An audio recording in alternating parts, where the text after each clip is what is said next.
Noi pensiamo che devono cominciare a mettersi insieme i comuni a due, perché abbiamo visto che quando provano a farlo in 3-4 alla fine diventa sempre complicato. Se si cominciasse su questo processo con comuni che hanno situazioni con termini molto uniformi, noi potremo arrivare nei prossimi 3-4 anni ad avere tra i 50 e i 60 comuni.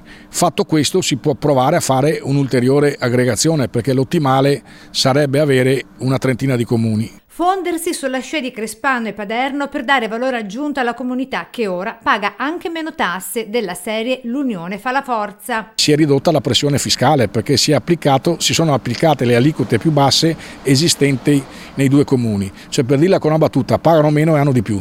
E quanto emerge dal report del sindacato si chiama indice di sensibilità sociale. Significa quanto raccolgono e spendono i comuni nel sociale analizzando vari fattori quali istruzione, cultura, politiche giovanili, sport, tempo libero, trasporti, edilizia abitativa, tutela della salute, famiglia e disagi sociosanitari. Il dato è confortante, evidenzia come i territori della Marca siano sopra la media.